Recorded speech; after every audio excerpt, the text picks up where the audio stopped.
함께하면 됩니다. 야! 함께하면 됩니다.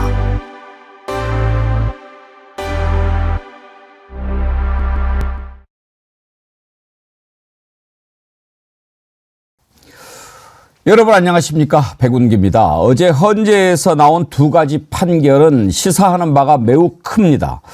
먼저 감사원의 선관위 직무감찰은 위헌이라고 판단했는데 우리는 기억합니다. 당시에 감사원 사무총장 유병호가 얼마나 날뛰었는지를. 위헌 위법적인 일을 서슴지 않고 밀어붙였던 유병호는 윤석열, 김건희와 과연 어떤 관계인지 낱낱이 밝혀내야 합니다. 이런 자들이 그동안 국정농단의 앞잡이 역할을 하지 않았습니까? 또 하나는 마은혁 재판관을 임명하지 않은 것은 위헌이라는 판결입니다. 지극히 상식적인 법 해석을 마음대로 하면서 탄핵 심판의 회방을 놓으려고 한 자가 누굽니까? 바로 한덕수, 최상목 두 대행입니다. 내란 세력이 아직도 버티고 있는 한 내란은 진행형일 수밖에 없습니다.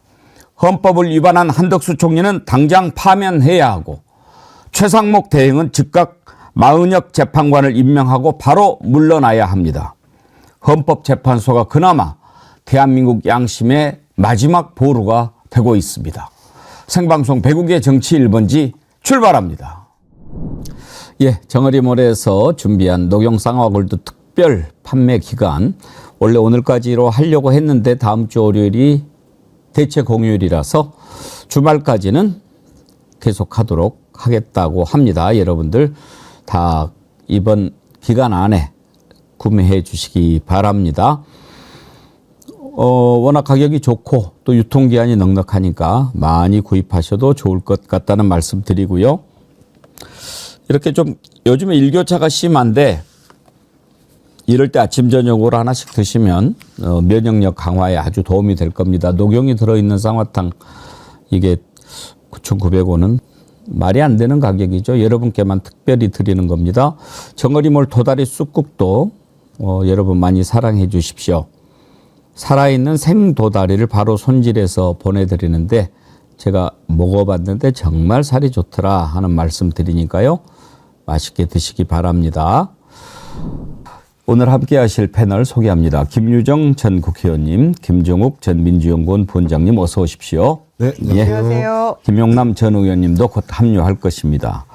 어제 헌재에서 두 가지 판결이 나왔는데 첫째, 마은혁 재판관 임명해야 한다. 부작위, 그러니까 하지 않은 것, 그것은 헌법에 어긋난다. 국회 구성권을 침해한다라고 했는데 언제까지 해야 된다. 이게 없는 이유는 그렇게 하면 바로 당연히 해야 된다는 뜻이 있는 거죠. 그렇지 않으면은 뭐 규정에 언제 안에 해야 된다라고 하는데 최상목 대행 아직도 임명을 안 하고 있어요. 뭘까요? 헌재 판결문을 읽어보겠다 이렇게 얘기했는데 밤새워 읽고 또 읽고 며칠간 읽을 모양이죠. 그자는 쪽지 받고도 그 다음날 읽어보니까. 안 보고 그냥 차만 보셨다고 하니까. 근데 이번에는 읽기는 읽을 모양이죠. 그런데 말씀하신 대로 특별한 규정이 없기 때문에 그것은 헌재는 더군다나 단심제에 딱 결론 내리면 곧바로 이행을 해야 되는 거거든요. 그래서 즉시 임명하는 것이 맞는데 규정이 없다는 이유로 언제까지 하라고 돼 있지 않지 않느냐 이렇게 얘기하면서 지금 뭉개고 있는 건데 더군다나 국민의힘이나 또는 윤석열 피청구인 측에서도 뭐 임명하면 안 된다는 식으로 뭐 정무적으로 고려를 해야 한다는 식으로 이렇게 얘기를 하고 있어요. 그래서 최 대행은 오늘 아침에 헌재에서 또 입장이 나왔죠. 임명하지 않는 것은 위헌이다 이렇게 얘기를 했기 때문에 즉시 임명하는 게 맞다라고 보고요.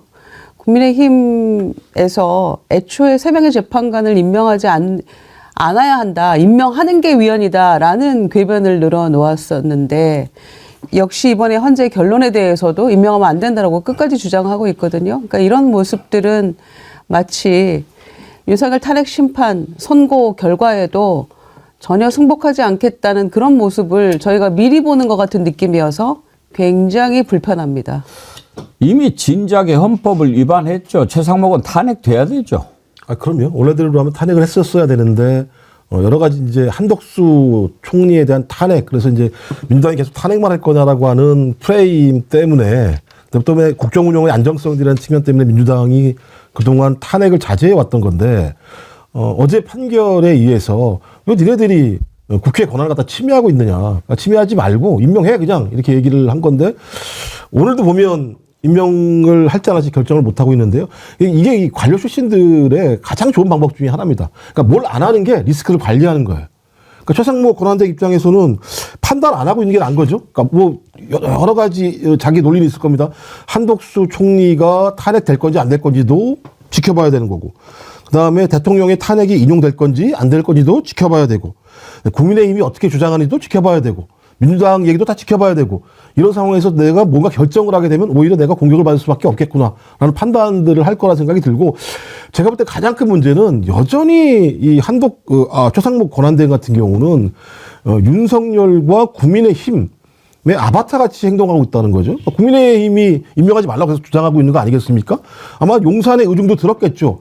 제가 볼 때 용산의 의중이 어떻게 나오는지 아직까지 확인은 안 됩니다만, 마은혁 재판관의 임명과 관련해서 아직까지 부정적인 여론이 강한 상황이기 때문에 저는 여전히 충실한, 그러니까 내란 수계의 권한대행 역할들을 하고 있다. 그러니까 국민을 위한 권한대행이 아닌 역할을 하고 있기 때문에 민주당이 오늘 박찬대 원내대표가 오늘 오전까지 임명하지 않으면 권한대행 인정하지 않겠다라고 얘기를 했습니다.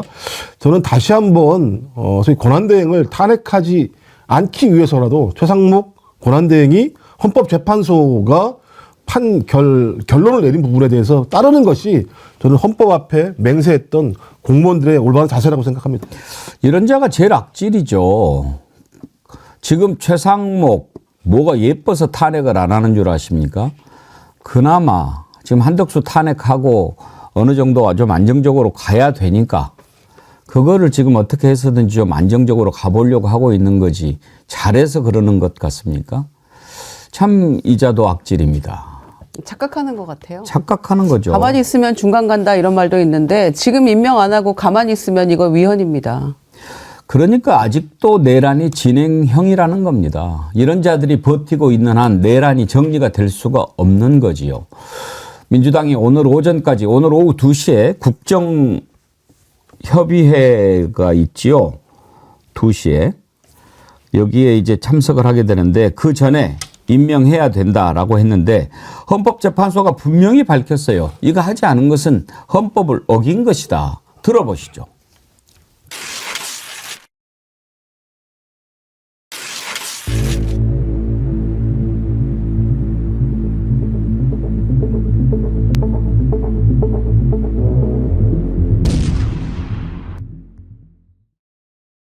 주문. 피청구인이 대통령 권한대행으로서 청구인이 2024년 12월 26일 헌법재판소 재판관으로 선출한 마은혁을 헌법재판소 재판관으로 임명하지 아니한 부작위는 헌법에 의하여 부여된 청구인의 헌법재판소 재판관 선출을 통한 헌법재판소 구성권을 침해한 것이다. 청구인의 나머지 심판 청구를 모두 각하한다.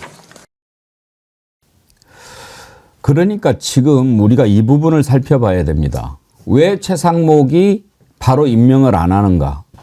지금요, 헌재를 흔드는 움직임이 계속 일어나고 있습니다. 그러면 최상목이 헌재 판결을 존중하지 않는 모습을 보임으로써 지금 탄핵을 반대하는 세력들에게 우리가 정당하다라고 하는 신호를 보내주는 것이라는 말입니다. 오늘 아침에 제가 한 종편을 봤는데요. 이따가 우리가 선관위 그것도 유연이라는 판결 내용 다룰 텐데 아주 헌재를 물고 뜯고 난리가 나더라고요.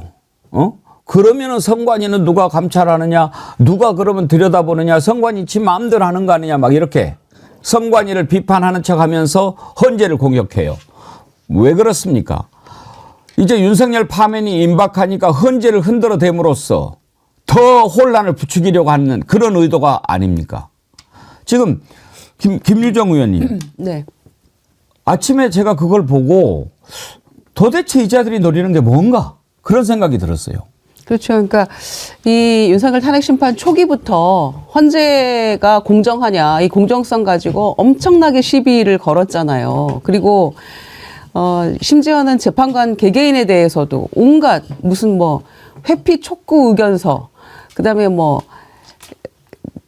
그 문영배 고난대행 그 자택 앞에서까지 공격하고 집회하고 개개인에 대해서 다 인신 공격하고 뭐 친인척까지 다 들먹이면서 온갖 공격을 다 자행을 해왔잖아요.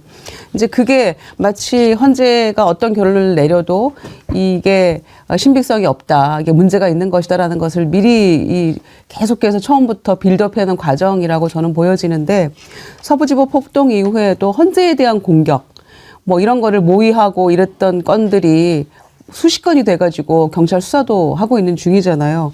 그러니까 이제 헌재로서는 굉장히 저는 정확한 판단을 내렸다고 생각해요. 그리고 감사원이 감찰할 수 없다, 이건 부당한 일이다라고 한 것이지 독립된 헌법기관으로서 선관위의 어떤 위상을 인정해 준 것인데, 국정조사나 국회에서 국정감사하거나 다른 여타 수사기관에 의해서 얼마든지 문제 있는 부분에 대해서는 견제받고 고발당하고 다 할 수 있는 거잖아요.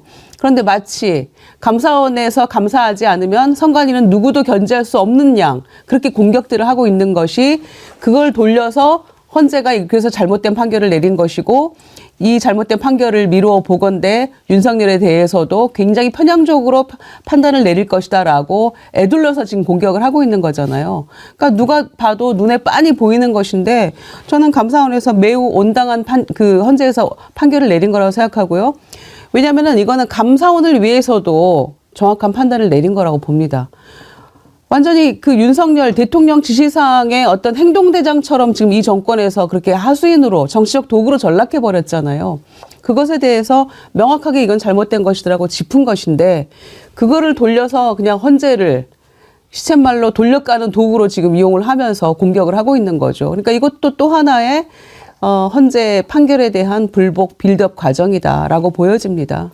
김영남 의원님 어서 오십시오. 지금 최상목 대행이 정무적인 판단이 필요하다, 이런 말도 안 되는 소리를 했는데, 헌법 정신을 지키는 것보다 더 큰 정무적 판단이 있습니까?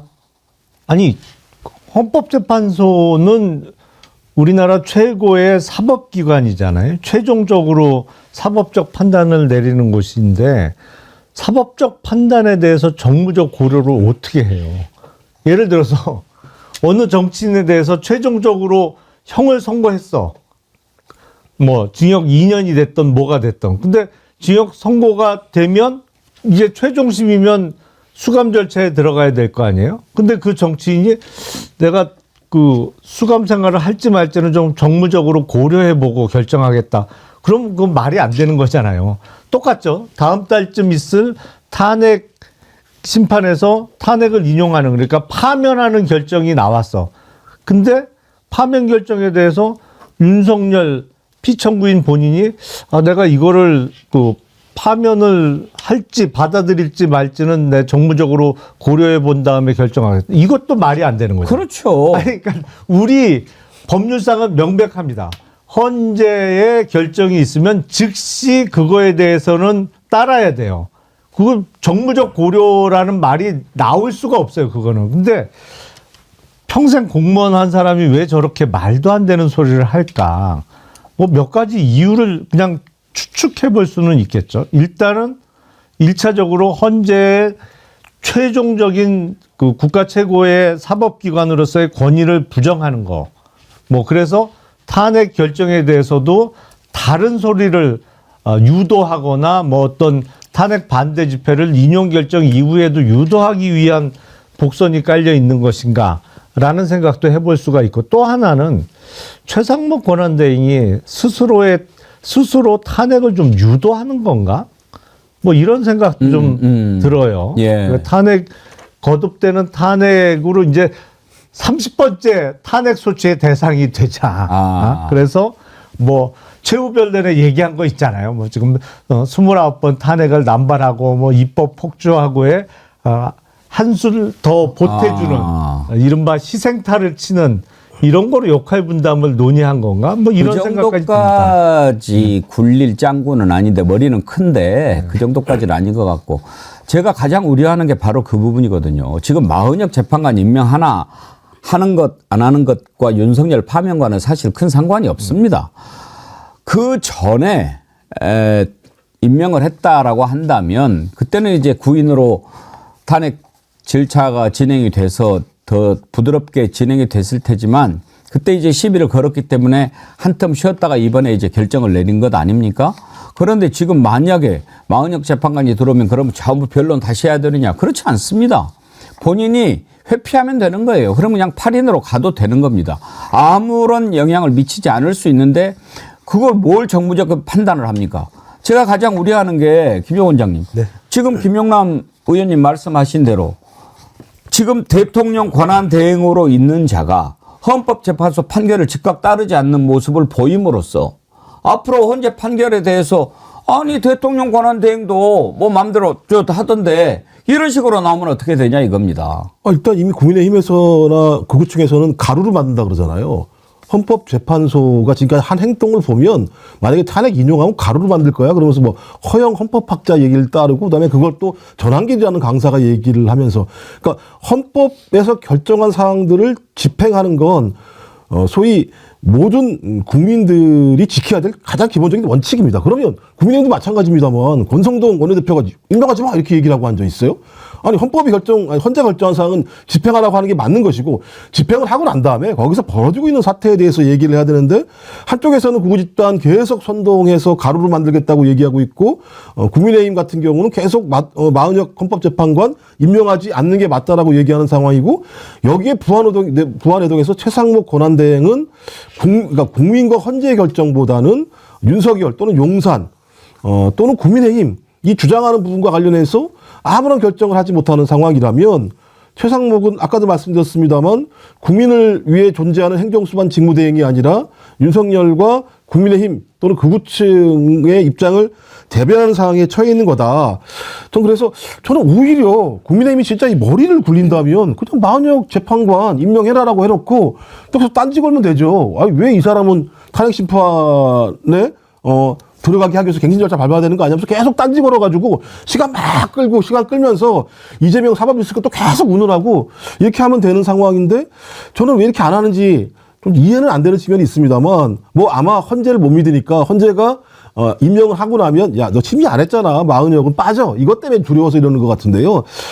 저는 뭐 어차피 사필 규정이다. 3월 중순에 헌재는 제가 볼 때는 만장일치로 탄핵 인용을 판정할 거라는 생각이 드는데 이렇게 계속 하는 것들은 헌재의 판단 이후에 저희 불복의 프레임을 만들어내고 조기재선에서 지지층들을 끌어모을 수 있는 지금 밑작업하고 있는 상황이거든요. 그러니까 제가 볼 때는 국민의힘이나 극우층이나 마찬가지입니다만 대통령을 지킨다고 얘기하면서 대통령은 버리고 자기들의 권력을 지키기 위한 일들을 지금 벌이고 있는 거다. 이렇게 보는 게 좀 맞다는 생각이 들어요.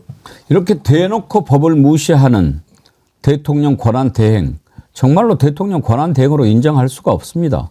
지금 명태균 특검법도 통과를 했는데 아직도 공포를 안 하고 있죠. 막 버티고 버티는데 이게 도대체 뭘 노리는 겁니까?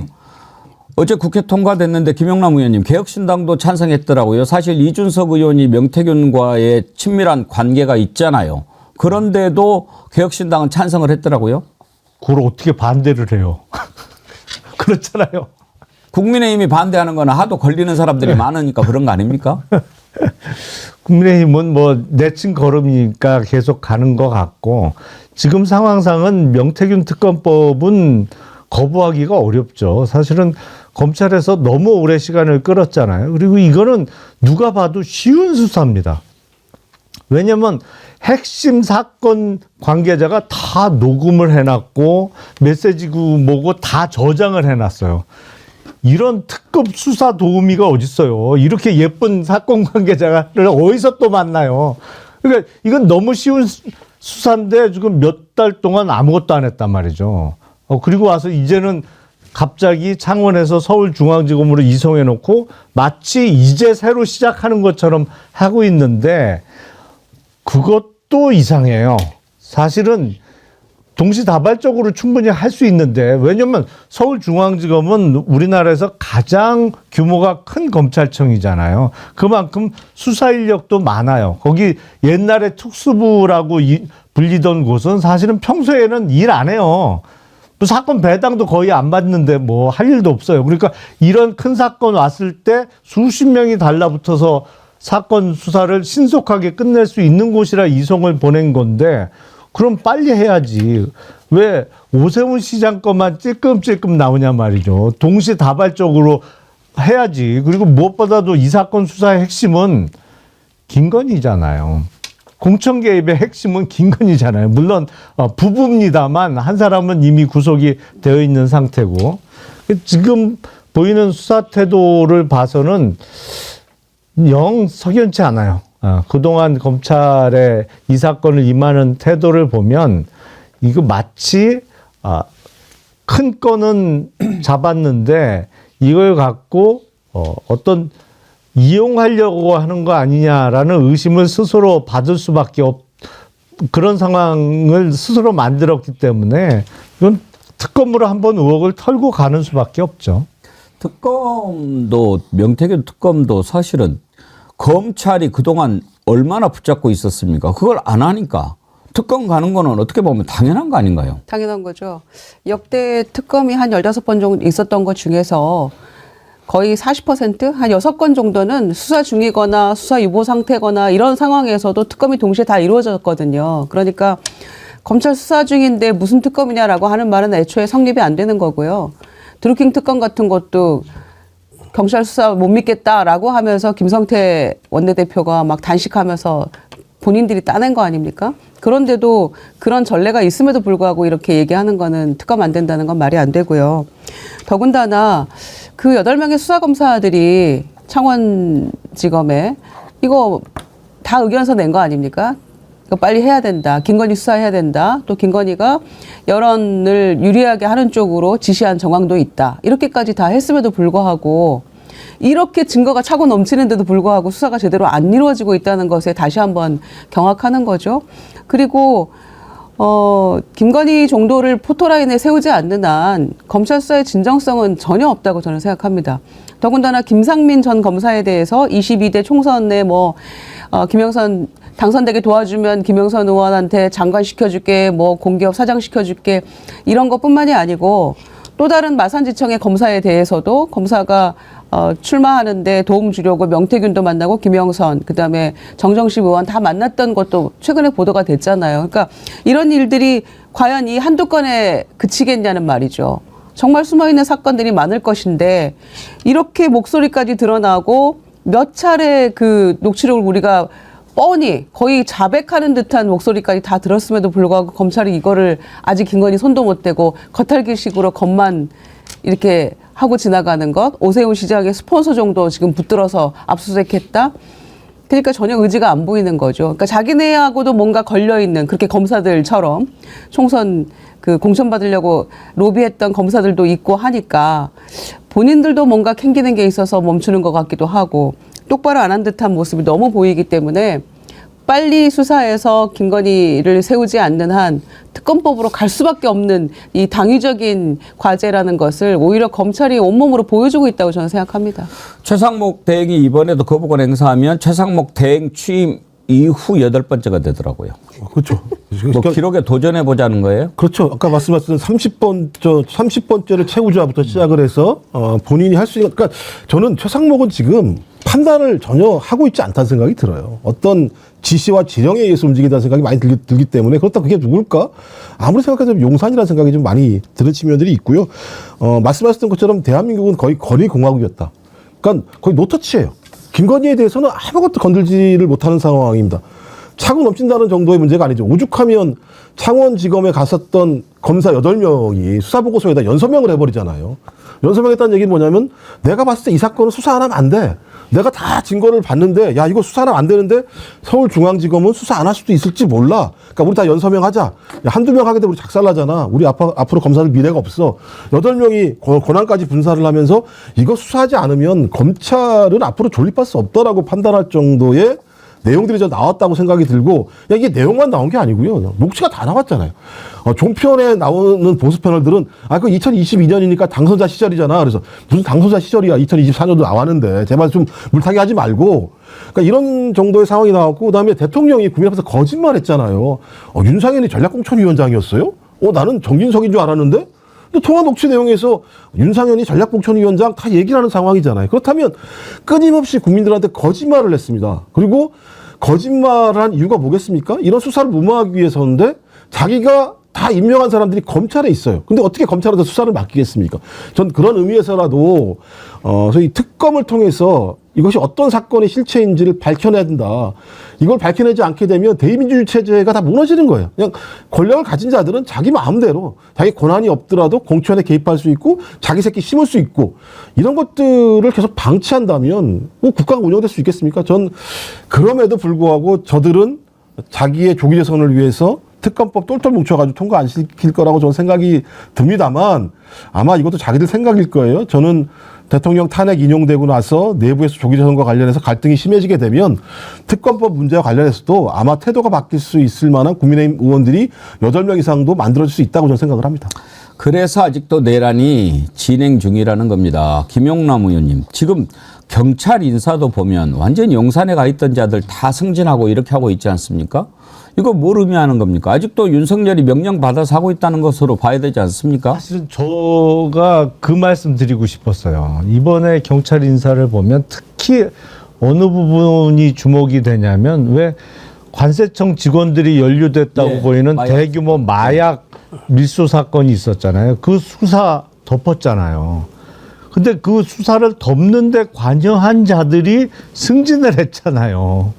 이게 말도 안 되는, 사실은 징계를 받든지 뭐 벌써 수사받고 구속돼서 처벌받았어야 될 사람들이 오히려 승진을 했단 말이에요. 이 인사가 엉망인 거죠. 근데 이 인사가 어떻게 가능하냐. 이거는 정상적인 인사가 아닌 사람이 의사결정을 하기 때문에 이런 인사가 가능하다고 볼 수밖에 없거든요. 그 어마어마한 사건이죠. 사실은 마약이 대략 따져도 한 2, 3천억 원 정도의 그 값어치가 있는 양이에요. 그 마약 지금 어디 갔어요? 그거 행방도 몰라요. 근데 범행수법을 보면 공항을 통해서 몸매 안에 이렇게 마약을 붙여갖고 오는 방법으로 했다는데 우리나라가 그렇게 허술하지 않습니다. 그거는 뭐가 믿는 구석이 있지 않고서야 그렇게 덕지덕지 마약을 몸 안에다가 붙여갖고 그 많은 양을 갖고 들어올 수가 없어요. 기본적으로. 그렇죠. 근데 그 수사가 스탑됐단 말이죠. 엎어졌단 말이에요. 근데 그 없는데 일조한 사람들은 승진해. 그 엉망인 거지. 이게 사실은 정상국가라고 보기가 어려운 거죠. 그렇기 때문에 지금도 여전히 그 뭐랄까요. 핵심, 권력의 핵심은 변함없이 물밑에서 작동하고 있는 것으로 보이고, 아까 잠깐 말씀 주셨습니다만 창원지검에서 왜 명태균 사건 수사한 그 검사들이 8명이 서명을 수사보고서에다가 했다는 거잖아요. 원래 수사보고서는 거의 99.99%는 작성 주체는 누구냐? 검찰 수사관이에요. 검찰 수사관이 검사에게 보고하는 겁니다. 그게 수사보고예요. 근데 이거는 검사 8명이 보고하는 주체가 된 거고, 대상은 그럼 누구냐 도대체. 통상의 수사보고는 검사가 보고를 받는 건데 수사관으로부터 검찰 수뇌부가 되는 거예요.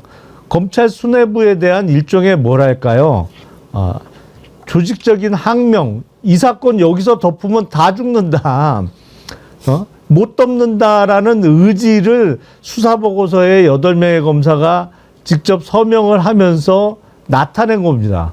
그러니까 그 수사보고서의 서명 이후에 명태균 씨가 구속이 되긴 했는데 그 이후에 진척이 없어요, 수사가.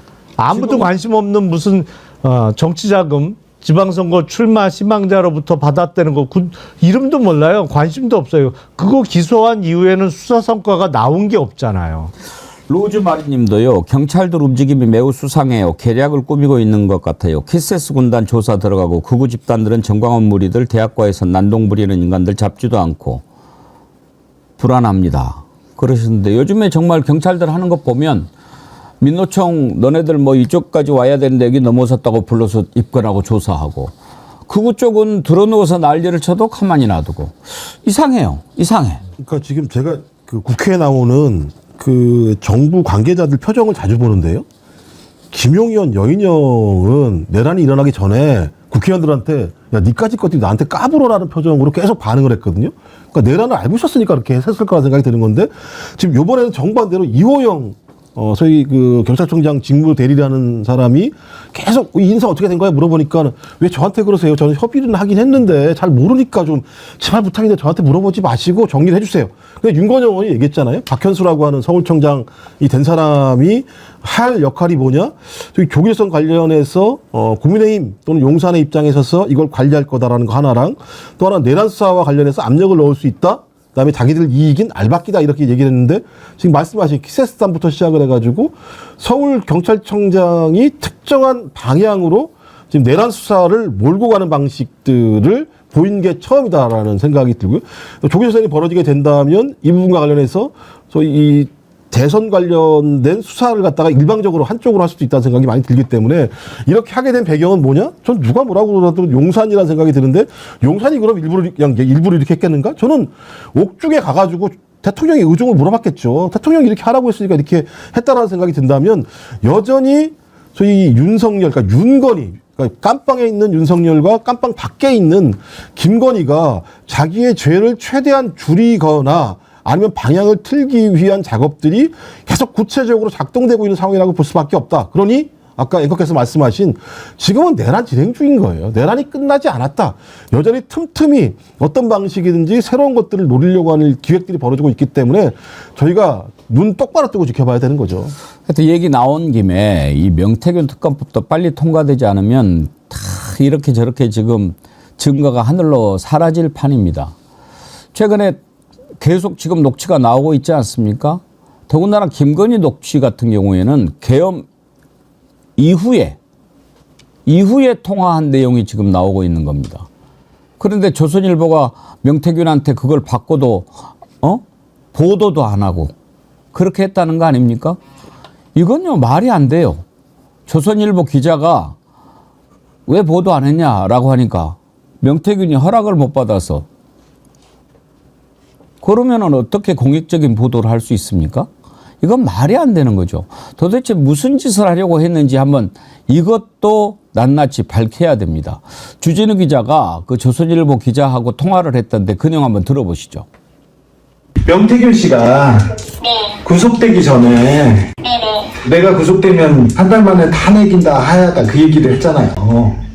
채널 이상 그렇게 얘기했죠. 네. 그리고 김한테 뭔가를 전했죠. 예. 그 USB를 전해서 는 용산에 그걸 보여주셨죠.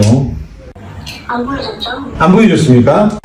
참모들 중에 하나가 연락 와서 물어보기는 했는데 제가 자료나 이런 거는 용산 참모 알아서 연락이 왔다는 거 아니에요? 그죠? 물어본다고 자기가 얘기합니다. 제대로 잘 좀 하라고. 전달은 안 했다고 했습니다. 제대로 잘 좀 하라고. 근데 그 자료를 줄 때 명태균 씨. 씨가 왜 한테 줬냐면은 이 윤석열 대통령하고 아주 가깝고 친분이 있고 아니 명 대표는 저한테 그 자료를 준 게 그분의 의도는 명확했어요. 용산에 전달해달라는 거였어요. 전달해달라고? 그거는 어렵다고 분명하게 얘기를 했죠. 죄송하다고 했어요. 도와주지 못해서. 본인은 안 줬다고 합니다. 명태균 씨 쪽에서는 다르게 얘기하던데 이거는 정반대네요. 본인은 저한테 그 명확하게 자기가 그 얘기를 한 거는 맞아요. 저한테 용산에 전달해달라고 했어요. 용산에 얘기 좀 해달라고. 저는 그거는 어렵다라는 거를 명확하게 얘기를 했고, 그리고 제가 말로만 그런 것도 좀 미안해요. 왜냐면 저는 명태균 대표 고생한 걸 알고 있거든요. 경선 기간에 고생을 하고 이제 경선 기간에 명태균 씨가 활약한 걸 알고 있었어요. 그 정도로 가깝습니다. 그러지 않았지만 제가 USB를 갖고 있는 걸 용산도 알고 있었고, 왜냐면 명 대표가 다른 사람 통해서 전달을 했거든요, 용산에. 근데 그랬으면 용산에서 저한테 물어보거나 그랬어야 되는데 그러지도 않았거든요. 아까는 물어봤다면서요. 전화가 왔다면서요. 그 내용이 그 USB 뭐 했는지 그런 걸 아주 구체적으로 묻지도 않고 사실은 용사는 제가 그때 받은 느낌으로는 관심 갖고 싶어 하지 않았어요. 무시하고 싶었던 거죠. 왜 그런데 조선일보한테 화가 났을까요? 왜 대통령실은 조선일보에 격분했을까요? 그게 저는 상식적으로 이해가 안 되는. 저도 이해가 안 돼서 조선일보에서 직접 자료가 물어봤어요. 왜냐면 그 자리는 저만 갖고 있었거든요. 그 안에 치가 있고 이 문자가 있는데 그걸 왜 보도를 안 하셨어요? 본인이 동의하지 않았어요. 저희가 보도할 때 동의를 받고 해야 되는데 알려달라고 여러 번 의사를 물어봤는데 얘기하지 않더라고요. 김유정 의원님, 저 여자가 기자가 맞을까요? 아니 USB를 줬는데 그걸 보도를 안 합니까? 아니 어디 훔쳐서라도 보도해야 되는 거 아니에요? 저 같으면 그럴 것 같은데 이런 횡재가 어디 있어요? 가만히 있는데 줬잖아요. 아무리 친분 관계가 뭐 있기로 서니. 그런데 뭐 동의를 얻지 못했기 때문에 그럼 명태균이 주면서 이거 보도해줘 이랬겠습니까? 보도하면 안 돼라고 했겠죠. 그러나 그거는 하란 얘기 아닙니까? 그걸 왜 주겠습니까? USB 뭐 4개인가 5개를 카피해가지고 줬다는 거고 용산의 김건희한테 얘기가 들어간 거는 다른 경로를 통해서 들어갔다는데 이런 걸 보도를 안 하면 뭘 보도를 합니까? 근데 이걸 가지고 뭘 하려고 했을까요? 진짜 저는 궁금합니다. 조선일보가 뭘 하려고 했는지. 그리고 김건희는 왜 이렇게 화가 났는지. 지금도 궁금한 게 김영남 의원님은 그 부분을 어떻게 해석하세요? 조선일보 내가 폐간시키는 것에 내 생명을 걸겠다 이렇게 이야기했잖아요. 뭐 때문에 그런 것 같습니까? 김건희가? 글쎄 기사의 논조나 뭐 내용이 마음에 안 들어서 그렇게 보기에는 너무 아니, 기사를 극단적이에요. 쓰지도 예, 않았는데 뭐. 예. 너무 극단적이에요. 그래서 그 조금 의문이 드는 게 앞서 나왔던 화면에 그 USB를 기자가 명태균 씨한테 받을 때 내가 용산에 전달하지 않겠다는 의사를 분명히 표시했으면 왜 줬을까? 분명히 용산에 전달해 달라는 취지로 준 건데 나는 전하지 않겠다고 명백하게 밝혔다면 줄 이유가 없었잖아요. 그러니까 그 부분이 의문이고 뭐 앞서 말씀하신 대로 자료를 입수했는데 그 동의 안 하면 기사 안 써요? 그런 적이 있었나요? 그게 의문인데 그렇기 때문에 왜 폐간이라는 극단적인 얘기까지 나왔느냐? 이게 단순히 USB에 담긴 내용을 뭐 전달했느냐 안 했느냐 아니면 보도를 냈느냐 안 냈느냐 말고 뭐가 있는 것 같아요. 그거 외에 다른 요인이 있는 것 같아요. 뭔진 모르겠지만 뭔가 USB를 갖고 보도 이외에 다른 어떤 일종의 활용 방안? 뭐 이런 게 있었던 거 아닌가라는 생각을 할 수밖에 없어요. 왜냐면 아니 누가 봐도 같은 편이라고 생각되는데 왜 폐간까지 운운했겠어요? 뭐가 있지 않고서야. 김정국 원장님 분석을 한번 들어보고 싶어요. 주진우 기자도 이해가 안 된다고 그러는데 저 조선일보 기자도 자기가 이해가 안 된다고 그래요? 제가 볼 때는 만약에 이제 말씀하신 것처럼 왜 조선일보 폐간을 운운했을까? 그러니까 일단 대통령 부인이 무슨 신문사를 갖다 폐간시킨다 이런 얘기를 하는 게 말이 안 되는 건데. 그 여자 정신 상태 얘기할 필요는 없고. 예. 제가 볼 때는 기본적으로 정상이 아니니까. 누적적인 것 같아요. 한동훈과의 갈등이 있었잖아요. 예. 총선 과정에서 이때 조선일보 이런 데 같은 경우는 오히려 김건희 쪽보다는 한동훈 쪽 편을 들어왔었던 측면들이 있습니다. 내란 과정에서도 마찬가지였었고요. 조선일보가 계속 자기들이 뭐라고 계속 대통령한테 이래라 저래라 막 얘기를 한 상황들이 있어요. 전 그래서 그것이 누적적으로 확인된 거고 이 문제 관련해서도 조선일보가 야, 이 자료 가지고 나랑 딜하려고 한 거 아니야? 그럴 수 있지 않습니까? 예. 보도는 하지 않고 안 왔고 갔다는 건 알고 있는데 얘네들 그 딱 쥐고 있고 아무런 반응이 없는 상황을 보니까 이것들이 나를 가지고 계속 장난치려고 하는 거야? 이 한두 번도 아니고 매번 이런 식이야? 그래, 그럼 니네들 한번 나한테 작살내 볼래? 작살나 볼래? 이런 거잖아요. 근데 더 재밌는 건 명태균이 이걸 조선일보에 줬을 때 이유는 뭐냐? 이걸 가지고 예를 들면 협박을 한 거잖아요. 그러니까 윤석열이 검찰이 얘기하면 수사가 안 될 수도 있다고 생각하는 거잖아요. 이 골 때리는 거죠. 그러니까 자기가 협박 자료를 줘서 윤석열과 김건희를 갖다 협박을 하면 검찰에 압력을 넣어서 수사를 못하게 할 수 있다라고 하니까 저는 부창 부순 게 남편은 국회랑 선관위에 보내서 국회 선관위 작살내려고 하고 있고 부인은 언론사 작살내려고 하고 있는 상황들을 보면서 이것들이 인간인가? 이런 생각이 들고 저는 아마 한동과의 갈등이 가장 중요한 요인 중에 하나였지 않았을까? 그 보수 소위 조중동 주로 또 특히 조선 동아는 지금 완전히 지금 옆길로 가고 있는 상황이니까 조선일보가 그나마 도와줘야 되는 거 아닌가 생각을 했었는데 그런 부분과 관련해서 했던 행태에 대해서 김건희 입장에서는 너 계속 그런 식으로 할 거야? 내가 그럼 폐간시킬 수 있어라고 하는 말도 안 되는 생각을 했던 것 같던 느낌이 근데 들어요. 저는 아까 그 조선일보 기자 말하는 것 중에서 좀 의아했던 게 명태균 씨가 경선 때 엄청 고생한 거 알고 있다고 그랬잖아요. 예. 뭐 상당히 좀 밀접한 그러니까 오래전부터 밀접한 관계라고 그렇죠. 해요. 예, 그 기자하고. 그러니까 전후 사정을 다 아는, 속사정을 다 아는 그런 기자니까 믿고 줬던 측면이 있겠죠. 뭐 한 4-5개밖에 카피해서 안 나눠줬다는데 그중에 조선일보 저 기자가 들어가 있다는 것은 굉장히 가깝고 지금까지 어떤 스토리를 다 속사정을 아는 기자일 수 있다고 생각하는데 그러니까 김건희 입장에서는 그래도 우리 조중동들이 굉장히 신랄하게 비판도 많이 했잖아요. 뭐 어디로 보내버려라, 수덕사로 보내버리고, 뭐 아니면 관저로 보내라, 그러니까 사가로 보내라 이런 기사까지도 막 나왔었잖아요. 칼럼도 굉장히 신랄했는데 그래도 조선일보는 조금 더 나았어요. 그러니까 동아일보가 제일 세게 이제 비판을 했었고, 근데 믿었던 사람한테 배신당하면 더 이제 화가 크게 나니까 조선일보에 그런 마음이 있었던 게 아닌가 싶기도 합니다만. 폐간을 시키겠다고 하면 그게 폐간이 되냔 말이에요. 그러니까 남편은 단전단수 언론사, 와이프는 뭐 폐간 이렇게 얘기를 하고 있는데 저는 이 시점이 정말 황당한 겁니다. 이 내가 목숨 걸고 조선일보 폐간 시킬 거야라고 한 시점이 윤석열이 국회에서 탄핵소추 당한 12월 14일 이후에 지금 대화 내용이라는 거예요. 그러니까 더 황당하잖아요. 아니 언론사를 우리가 비판은 하지만 언론에 대해서 어떻게 폐간을 시킵니까? 민주사회에서. 그런데 이걸 폐간시키겠다고 정말 굳은 다짐 맹세를 하는 그런 장면이지 않습니까? 그런데 그게 윤석열 탄핵 소추 이후인데 그러면 이거는 2차 계엄 준비하나? 계엄을 통해서 언론사를 장악하지 않으면 어떻게 이게 가능한 이야기냔 말이죠. 그래서 저는 명태균 이 게이트가 김건희와 연결된 이 사건이 계엄을 선포하게 된 트리거라고 얘기하는 게 중론이잖아요, 저희가 지금.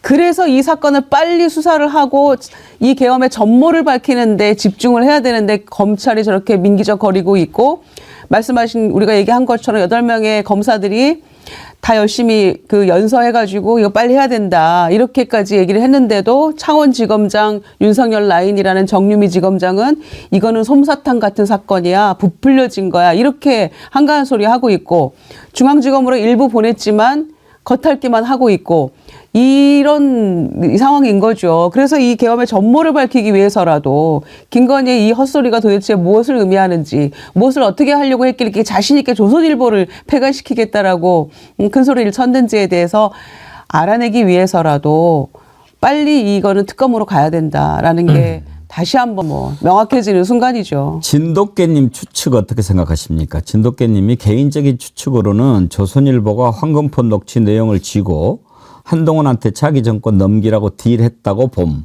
거기에 김건희가 빡쳐서 폐간하겠다고 얘기한 거고.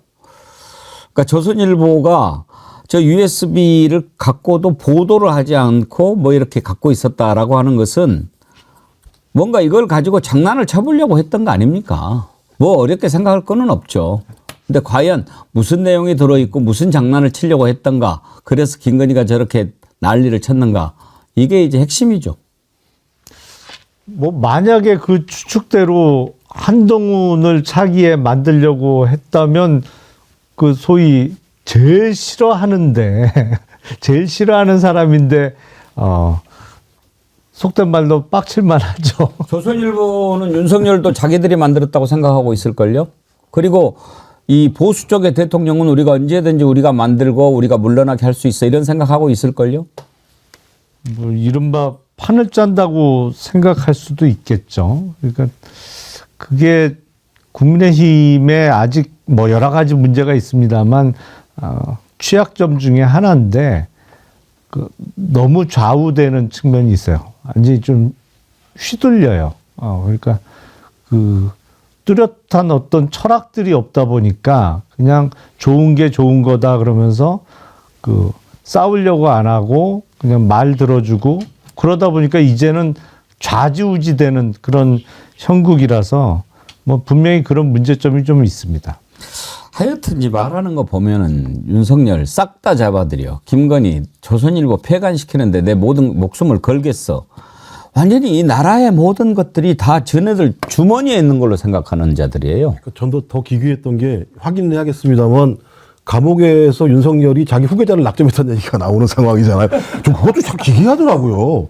감옥에 앉아가지고 갑자기 후계자를 낙점을 했다. 근데 누군지 밝힐 수가 없다. 뭐 이런 얘기를 하는 상황이에요. 그러니까 아니 내란의 수괴가 후계자를 낙점을 하면 그도 내란의 동조범 아니에요? 따지고 보면 이런 얘기를 하는 거 보면서 정신을 못 차리고 있고 여전히 제가 볼 때는 새로운 내란을 꿈꾸면서 본인이 복권되 그러니까 이왕이면 자기가 탄핵이 안 되게 하기 위해서 여기저기 아마 헌법재판관들에게 압박을 가하는 작업들을 하고 있을 겁니다. 그래서 헌재를 가루로 만든다 아까 말씀드린 이런 것부터 시작을 해서 헌법재판관들 집 앞에서 막 공격을 벌이는 일들이 존재하는 거죠. 그러면 아마 앞으로도 한 보름 동안 계속 헌법재판관들 여러 가지 네트워크 라인을 통해서 공격적으로 예를 들면 헌법재판관들을 옥죄일 수 있는 상황들이 벌어질 거라 생각이 들고 탄핵이 인용됐다고 하더라도 어떤 형태로든지 조기재선 또는 자기 후계자를 만들어서 내가 당장은 아니어도 언젠가는 사면을 받아서 나올 수 있게 하겠다라고 하는 이 생각들이 아니고 저는 그러니까 이 판이 내란을 벌여놓고 내란의 수괴가 자기의 사면을 위해서 자기의 정치 세력들을 규합하고 있는 양상이라면 저는 대통령 윤석열이 탄핵된다고 하더라도 여전히 내란은 계속 유지되고 있는 상황으로 가는 거기 때문에 하여튼 기괴한 인간 때문에 대한민국 어떤 민주원정이 지금 무너지고 있는 상황이다라는 생각이 들어서 국민의힘이 정신을 차려야 되는데 제가 볼 때 국민의힘도 전혀 정신을 못 차리고 있는 상황 아닙니까? 그럼 제어가 안 돼요, 윤석열이라는 사람은. 그러니까 제어가 안 되니까 김건희도 앉아가지고 조선일보 폐간한다고 남편은 감옥 들어가 있는 상황이 그때는 감옥 안 들어갔겠습니다만 그런 얘기를 해대고 있는 거죠. 국회 탄핵 이후에 대화라니까요. 국회에서 남편이 탄핵 소추가 됐는데 헌재로 갔는데 본인이 조선일보로 무슨 수로 폐간을 시킬까요? 그러니까 이 내란은 진행 중이다 여전히. 2차 계엄, 3차 계엄도 반드시 생각했구나. 계엄에서 언론사를 장악하지 않는 한 무슨 수로 폐간을 시키냐고요. 이게 이 발상 자체가 너무 신기하지 않습니까? 그런데 조선일보가 2021년에 이제 막 후보로 거론되고 윤석열이 또 이 김건희에 대해서 여러 가지 문제점들이 노정됐을 때 그 칼럼 기억나시죠?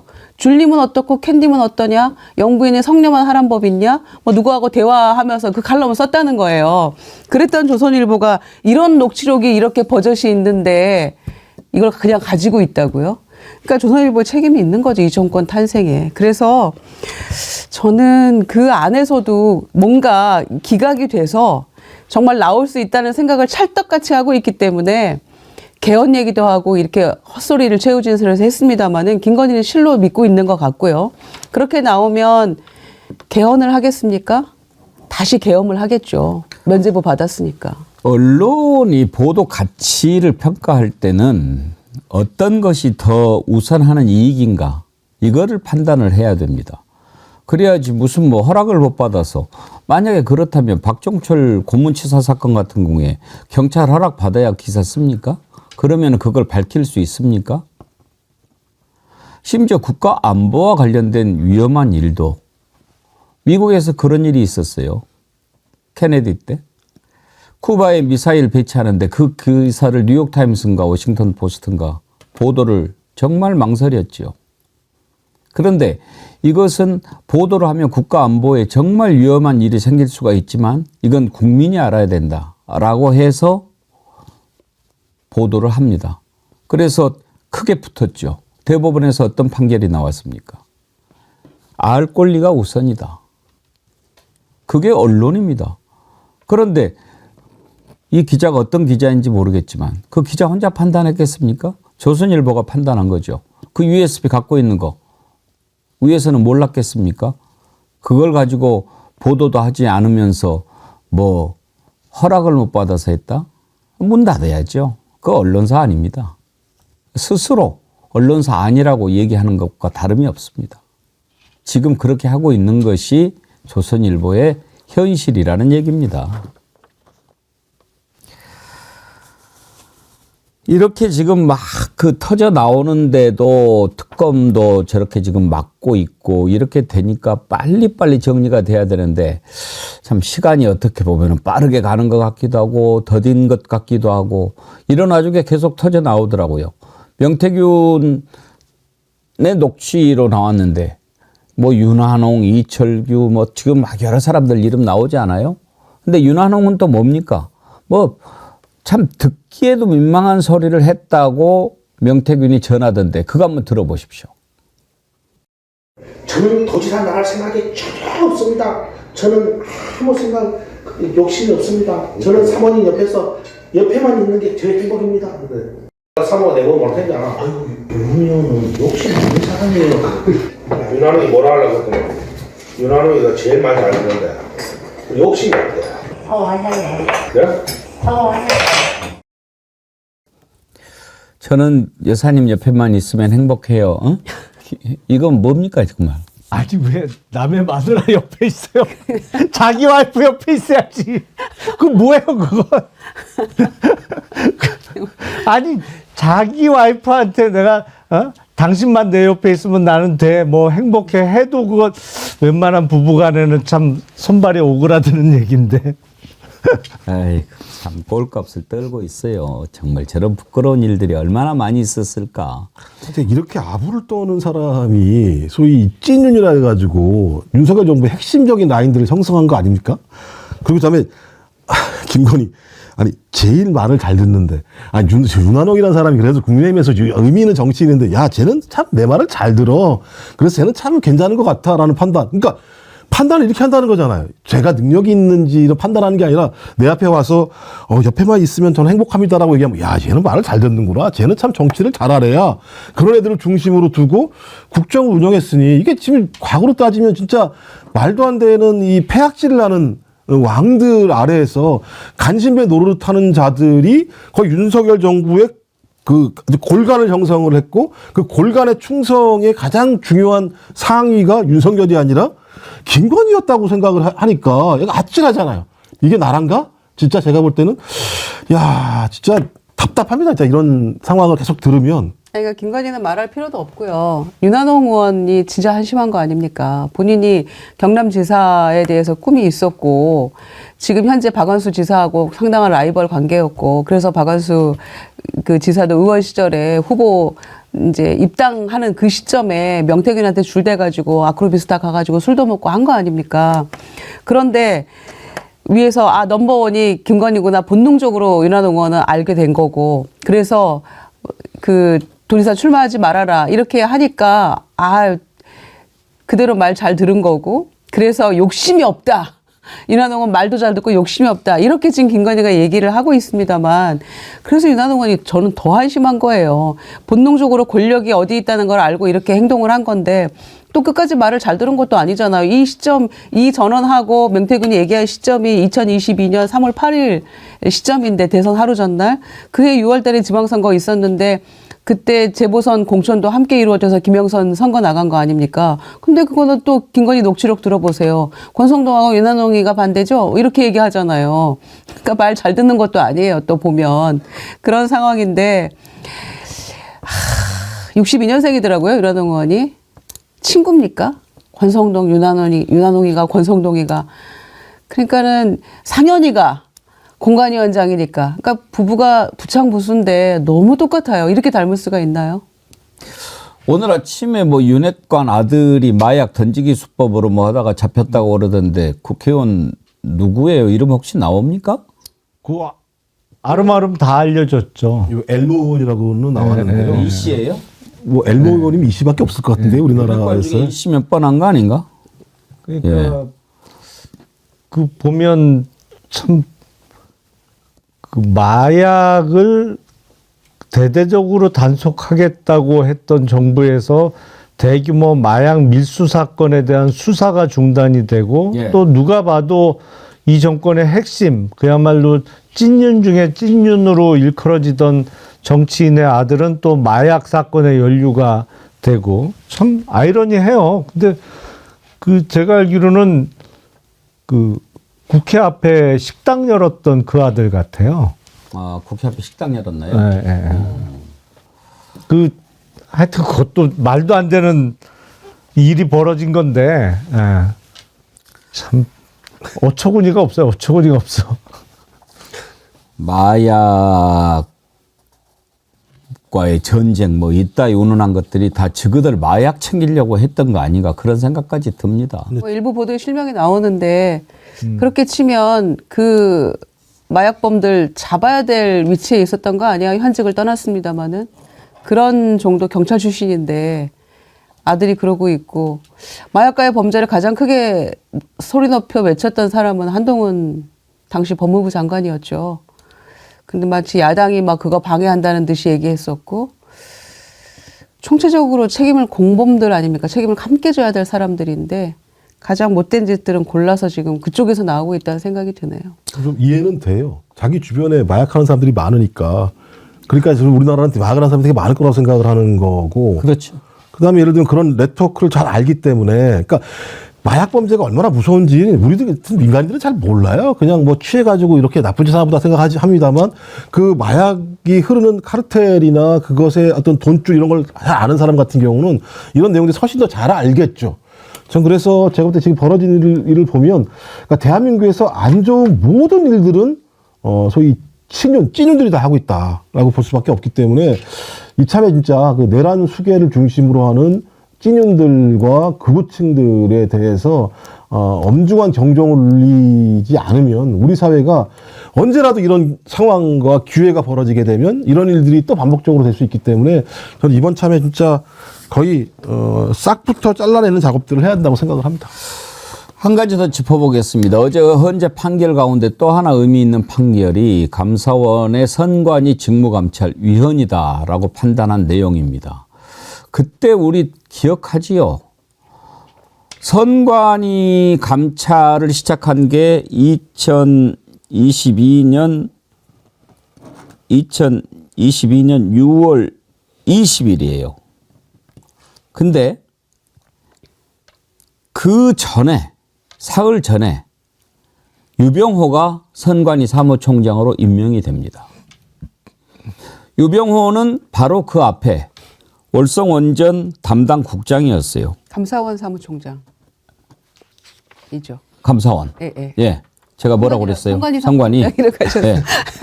그래가지고 이제 인정을 받고 감사원 사무총장이 됐는데 감사원 사무총장 된 지 사흘 만에 선관위 직무감찰을 합니다. 그때도 말이 많았어요. 선관위는 독립된 헌법기관인데 감사원이 할 수 있느냐. 그렇지만 선관위는 일단 받아들이고 권한쟁의 심판을 청구한 거죠. 그런데 이것 위헌이다라고 판결이 나온 겁니다. 들어보시죠.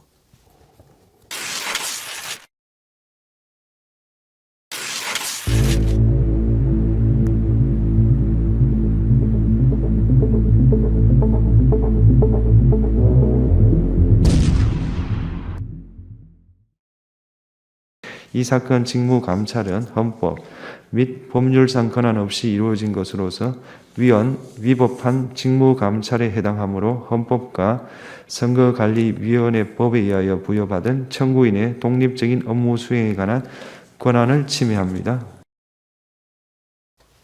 여기에서 우리가 유병호라는 사람을 봐야 됩니다. 저렇게 위헌위법적인 일을 밀어붙여서 한 놈이 누구냐. 바로 유병호인데 우리 유병호 국회에서 하는 거 많이 봤잖아요. 김유정 의원님. 난 살다 저런 놈이 다 있나 뭐 그런 생각했다니까요. 아니 무슨 서해 공무원 피살 사건 관련한 것들 그다음에 뭐 국가 통계에 관련된 전현희 권익위원장에 대한 뭐 감사 이런 것들은 그냥 전 정권 탈탈 털기로 그냥 다 완전히 조직적으로 했던 거잖아요. 그리고 심지어 본인이 집에 누워서 TV를 보고 있는데 연합뉴스에 그게 나와서 이거는 감사해야지 이렇게 결론 내린 것들도 있잖아요. 그러니까 완전히 제멋대로였고 아나무인이었고 근데 국회 와서 소위 예전에 감사원이라고 하면 정말 이 독립된 기관으로서 정말 추상 같은 그런 느낌을 보여줬던 그런 감사원은 이제는 없어요. 유병호가 완전히 그 사무총장 된 순간부터 무너졌다고 생각하고요. 그러고 나서 그냥 거의 이 대통령의 어떤 하명에 따라서 그 지침을 받아가지고 움직이는 기관처럼 돼버렸기 때문에 감사원에도 저는 경종을 울리는 결론이었다고 생각하고요. 선관위는 이제 막 그 직원 채용 비리, 친인척 막 채용하고 뭐 이런 것들 거기에 대해서도 질타해야죠. 그런데 그것은 감사원에서 이렇게 헌법적 독립기관에 대해서 감사를 할 게 아니고 아니 검찰 수사를 통해서든 국정감사든 국정조사를 통해서든 얼마든지 외부의 어떤 통제를 받아야 된다라고 헌재에서도 어제 못 박아서 얘기를 했거든요.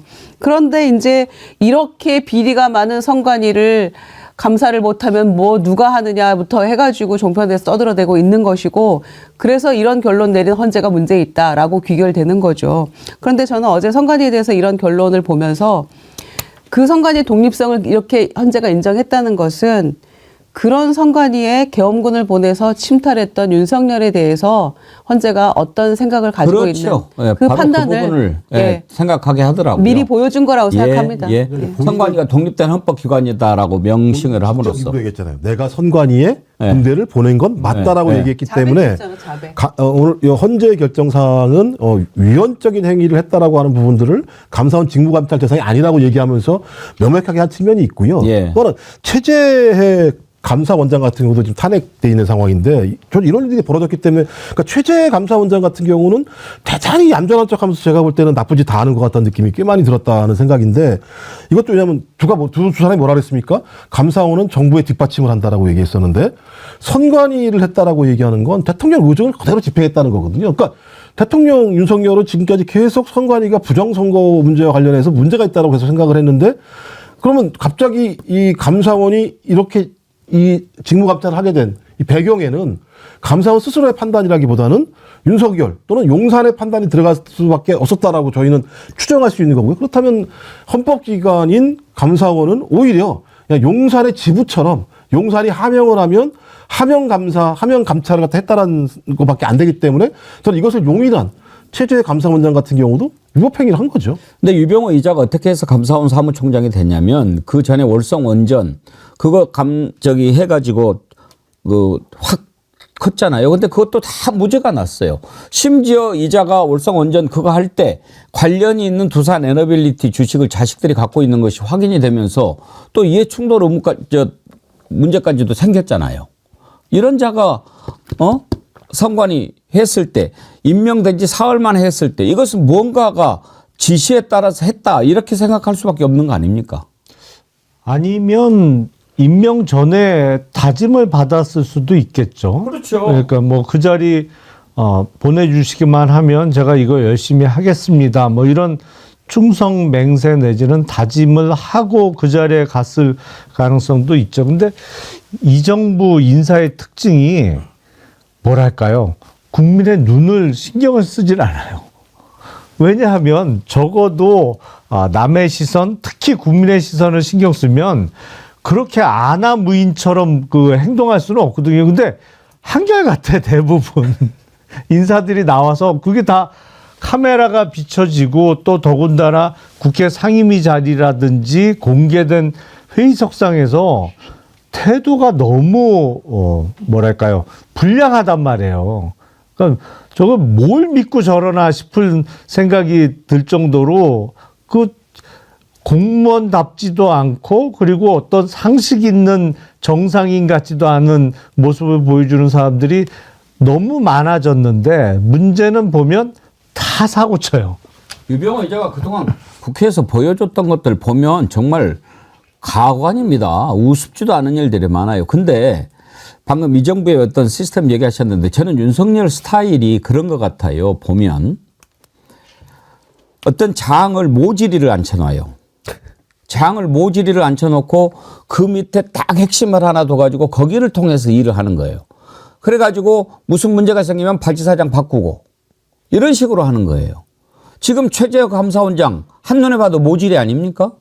그런데 유병호가 다 그 일을 하죠. 그래서 계속 얘를 키우는 거예요. 경호처도 보십시오. 경호처장 어떻게 좋게 보면 순둥이 같이 생겼죠. 근데 그 밑에 김성훈이한테 힘을 다 몰아주고 한 거예요. 저는 이번에 홍장원 차장한테 윤석열이가 전화한 것도 그런 건이라고 생각해요. 왜냐하면 조태용 원장한테 시켰는데 말을 안 들어. 조태용은 금방 아니까 이랬다가 나 죽는다. 그래서 그냥 한 귀로 듣고 한 귀로 올리니까 야 말이야 이번에 봤지 싹 잡아들여 내가 말에 앞으로 다 해줄 테니까 그 말은 만약에 홍장원 차장의 개인적인 욕심이 있고 국가관이 그렇게 뚜렷하지 않은 사람이라면 이번 기회가 내가 대통령한테 신임을 받아가지고 국정원장이 될 수 있는 절호의 찬스가 되겠네 이렇게 생각할 수 있는 멘트예요. 나를 신임하시는 거네 이렇게.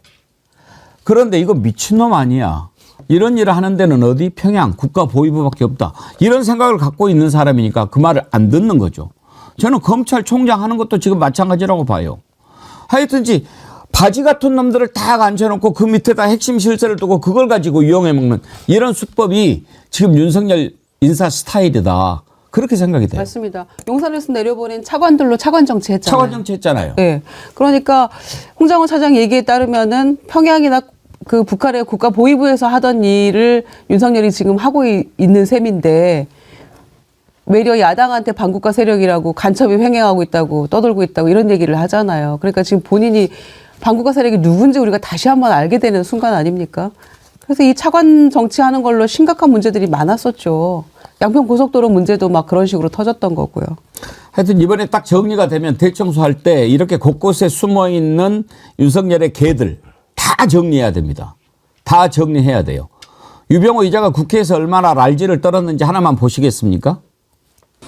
그다음에 행동강령 위반으로 사무총장 때 신고당한 적이 있습니까? 예, 그렇다가 뭐 치하됐다고 들었는데 저는 그 일에는 관여를 안 하는데 내가 옛날에 몇 개 짜깁기 해서 사실관계를 짜깁기 한 걸로 알고 있습니다. 묻는 말에만 다 보세요. 그 주식 그 백지신탁위원장이었는데 내가 그 이해충돌 주식 그 팔라고 결정을 한 적이 있었는데 여기에 대해서 행정소송을 제기한 적이 있더군요. 1심 끝나고 항소할 수 있었는데 그날 다 네, 내놨습니다. 어쨌든 1심에서 패소한 뒤에 그만둔 거죠. 싹 다 팔 수 있는 건 다 내놨고요. 그러니까 저 패소한 뒤에 그런 거죠. 예, 1심 뭐 항소심 대법원까지 갈 수 있었는데 권리가 묻는 말에 다 있는데 보세요. 접었습니다. 그리고 감사 경비를 이용해서 이번에 뭐 저 책을 사서 돌렸어요. 그거는 국가 기능이 잘못되고 공무원들이 가담하게 되면 국민에게 무슨 일이 일어나는지 그 사건이 감사 감사관들이 좀 기법하고 뭔 읽어보라고 상관이 있어요? 뭐 한 돈이 없어서 한 300만 원치 샀다고 그럽니다. 남의 돈 그만 들읍시다. 저자는요 국회의원이 질문하면 계속 이야기를 해요. 다 그래요. 저자만 그런 건 아니고요. 여기에는 저자들이 다 그렇고요. 아까 말씀하셨던 거 있지 않습니까? 그 홍장원 전 국정원 1차장 문제 같은 경우. 그러니까 이게 보니까 윤석열이 2017년도에 만들어진 개헌 문건을 다 파악을 했던 것 같아요. 그 개헌 문건에 추미애 의원이 얘기했는데 발견된 게 뭐냐면 국정원장은 2017년 국정원장은 개헌 과정에서 소위 개헌군이 요청한 내용들을 실행하게 되면 국정원법 위반이 되기 때문에 조심하라는 내용이 거기 들어가 있더라고요. 그러니까 제가 볼 때 그러니까 국정원장한테는 전화하지 않고 오히려 홍장원 1차장한테 전화한 내용들을 보면 윤석열, 제가 볼 때 김건희도 의심스러운데 둘 다 2016년부터 2017년 정도에 만들어졌던 소위 개헌 문건을 다 숙지하고 거기에 따라서 아주 일사불란하게 조치를 취한 거라는 생각이 들어서 저는 이 단계가 탄핵이 인용되고 난 다음부터는 그의 노상훈 수첩 플러스 소위 이 계엄을 실행하게 된 기본 모호 문건에 대한 판단을 통해서 수사가 더 진화돼야 된다는 생각을 하게 되고요. 유병호 저 사람은 제가 볼 때는 이제 저희가 얘기할 필요도 없어요. 저런 인간 얘기를 저희가 뭐하러 여기서 하고 앉아있겠습니까? 윤석열 인사 스타일이 꼭 그래요. 그런 식으로 해가지고 그냥 그것도 윤석열 인사 스타일인지 김건희 인사 스타일인지 잘 모르겠어요. 아니 근데 부부가 비슷하니까 같이 살죠. 다르면 어떻게 같이 살아요. 비슷비슷하니까 같이 사는 거죠. 그래요? 예. 오늘 1부는 여기까지 하도록 하겠습니다. 지난주에 여러분 박영식 앵커와 조우재 국장이 만들어간 프로그램 재미있게 보셨죠? 그 제목을 좀 바꿨습니다. 그때 호식이의 2가지 뉴스 했는데 뭐 호식이 2마리 치킨이 자꾸 떠오른다고 그러셔가지고 맞아. 더군다나 그 기업 이미지도 별로 안 좋은데 우리가 막 광고할 이유가 없는 거죠. 그래서 뉴스 누아르 이렇게 멋있게 바꿨습니다. 오늘 2부에서 기대해 주시기 바랍니다. 재미있는 아이템 가지고 여러분들 찾아볼 거고요. 오늘 1부 함께해 주신 김유정 의원님, 김영남 의원님, 김종국 원장님 세 분 3월에 뵙겠습니다. 예, 예, 감사합니다. 고맙습니다.